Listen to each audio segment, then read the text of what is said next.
টি-20 বিশ্বকাপ ইস্যুতে এখনো পর্যন্ত আইসিসি থেকে ফিরতি কোনো মেইল পায়নি বিসিবি। আর ক্রিকেটের শ্রেষ্ঠত্বের আসরে অংশ নিতে বিসিবিকে অপেক্ষার পরামর্শ দিয়েছেন সাবেক অধিনায়ক হাবিবুল বাশার সুমন। এদিকে তামিম ইকবাল ইস্যুতে কোনো শোকজ লেটার পায়নি বিসিবি পরিচালক এম নাজমুল ইসলাম।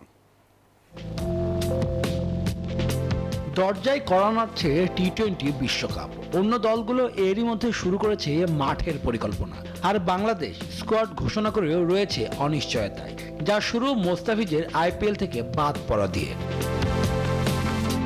আর ইটের জবাব পাটকেলে দিয়েছে বিসিবি, বিশ্বকাপে অংশগ্রহণ না করতে চেয়ে। এবারের বিশ্বকাপে না খেলা হলে শুধু লস ক্রিকেটারদেরই নয়, বিসিবিও আর্থিকভাবে পড়বে ক্ষতির মুখে। ক্রিকেটের মোড়ল খ্যাত ভারত বাংলাদেশকে চেপে ধরবে এমন আলোচনাও রয়েছে পরিচালকদের মধ্যে। সেসব কারণে বিসিবিকে আরো অপেক্ষা করার পরামর্শ দিলেন হাবিবুল বাশার সুমন। আমি এই ব্যাপারটা নিয়ে একটু অপেক্ষা করতে চাই। আমি মনে করি আমরা আরেকদিন অপেক্ষা করি। আমাদের বোর্ড তো যোগাযোগ করেছেন আইসিসির সাথে, আমাদের কনসার্নরা জানিয়েছেন, তারপরে কি হয় তারপরে না, এই বিষয়টা নিয়ে আমার মনে হয় তারপরে কথা বলে ভালো। বিসিবি সভাপতির দায়িত্ব নিয়েই চাপে রয়েছেন আমিনুল ইসলাম বুলবুল। একের পর এক ঘটনায় প্রশ্নবিদ্ধ তিনি। তবে বিসিবিতে কর্মরতদের সহযোগিতা পাচ্ছেন সভাপতি। চাপ তো সবসময় থাকবেই, চাপ is part of person in this life. একটু ডিস্ট্রেস থাকেন মাঝে মাঝে, but I think he has got knowledge.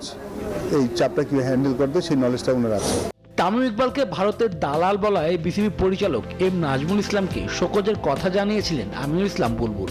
তবে এটি সত্য নয় বলে জানিয়েছেন স্বয়ং এম নাজমুল ইসলাম। আপনাকে বিসিবি থেকে কোনো জানায় না, যে কারণ দর্শনে কোনো বিষয় জানায় না আপনাকে? কথা বলা হয়েছে। ক্রিকেটের বৈশ্বিক আসরে বাংলাদেশের শিরোপা নেই একটিও, এমনকি এশিয়া কাপের ট্রফিও জিততে পারেনি লিটন মিরাজরা। তবে ক্রিকেট সবসময় মুখরোচক গল্প হয়ে দাঁড়ায় মাঠের বাইরে।